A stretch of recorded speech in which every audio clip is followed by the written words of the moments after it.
Today's, by the way, is a little bit different because we are continuing to remember the lives lost and the people taken during the October 7th terrorist attack in Israel now 2 years ago as of today.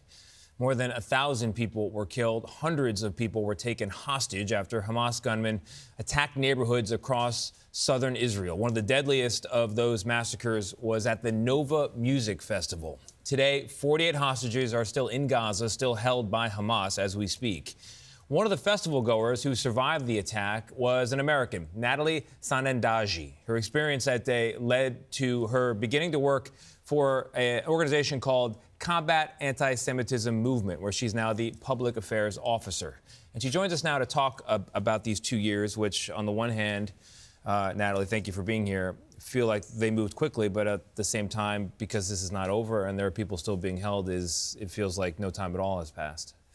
Yeah, I remember when I first started speaking out, just a few days after the war started, I thought to myself, I'm going to dedicate my time to speak on behalf of all those who were murdered, all those who were taken hostage. And I really couldn't have imagined it would still be like this 2 years later. I thought maybe it would be a few months, everyone would be home. But here we are 2 years later, and we still have hostages in Gaza.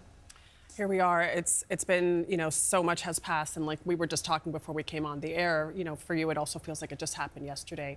Take us back to that day 2 years ago. You were at the music festival. And what happened? How did you survive? Well, we arrived at the festival around 1 a.m. And at 3, we decided to rest. And we were planning to wake up for the sunrise.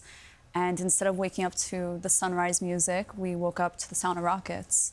And we tried to evacuate by car, and eventually the festival security told everyone to pull their cars over and get out and start running.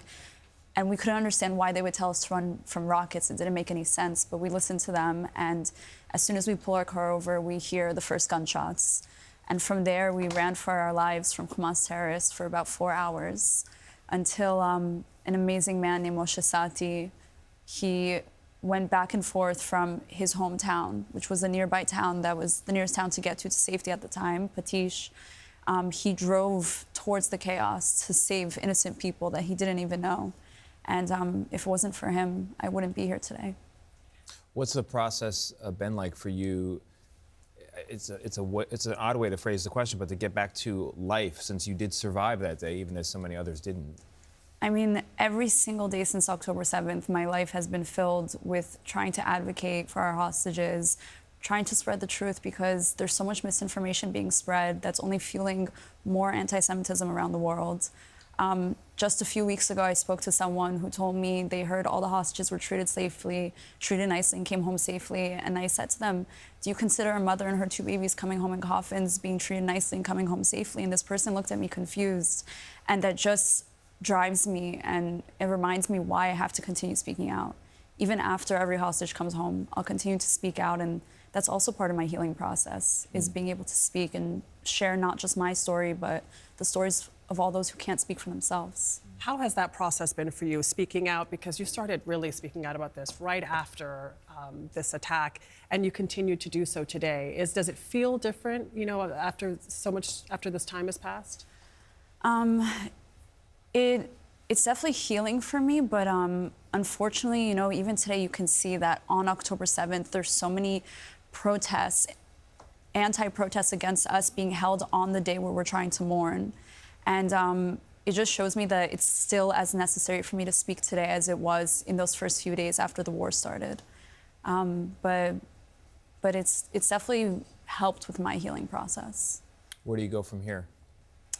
From here, I'll be speaking at an event today, and just trying to take this day to really block out all the hate.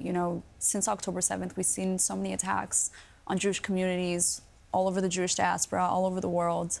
But today is really my day to try to block all of that out and just focus on remembering those that we've lost and remembering all the lives that are no longer with us.